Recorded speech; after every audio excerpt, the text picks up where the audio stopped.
ശബരിമല സ്വർണ്ണപ്പാളി വിഷയത്തിൽ അന്വേഷണം ശരിയായ ദിശയിലാണെന്ന് NSS. സർക്കാരും കോടതിയും ആവശ്യമായ നടപടി സ്വീകരിച്ചിട്ടുണ്ട്. അന്വേഷണത്തിലൂടെ എല്ലാം പുറത്തു വരണമെന്നും NSS general secretary G. Sukumaran Nair Kairali ന്യൂസിനോട് പറഞ്ഞു. അതിന് സർക്കാരും കോടതികളും അതിന് ആവശ്യമായ നടപടികൾ സ്വീകരിച്ചിട്ടുണ്ട്.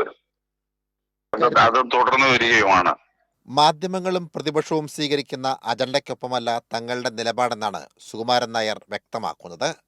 സർക്കാരും കോടതിയും ആവശ്യമായ നടപടി സ്വീകരിച്ചിട്ടുണ്ട്.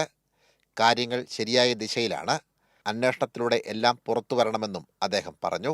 ന്യായമായ രീതിയിൽ അന്വേഷണം കോടതി വഴിക്കാണേലും ഗവൺമെന്റ് ഭാഗത്തു നിന്നാണേലും അന്വേഷണം നടക്കുന്നുണ്ട്. അത് നടക്കട്ടെ. അല്ലാതെ എന്ത് വന്നാലും കയറി വിമർശിക്കുന്നവര് നമുക്കില്ല. വിഷയം സർക്കാരിന്റെ തലയിൽ കെട്ടിവെച്ച് രാഷ്ട്രീയ മുതലെടുപ്പ് നടത്താനുള്ള പ്രതിപക്ഷ നീക്കത്തിന് കനത്ത തിരിച്ചടിയാണ് NSS നിലപാട്. സനോജ് സുരേന്ദ്രൻ, കൈരളി ന്യൂസ്, കോട്ടയം.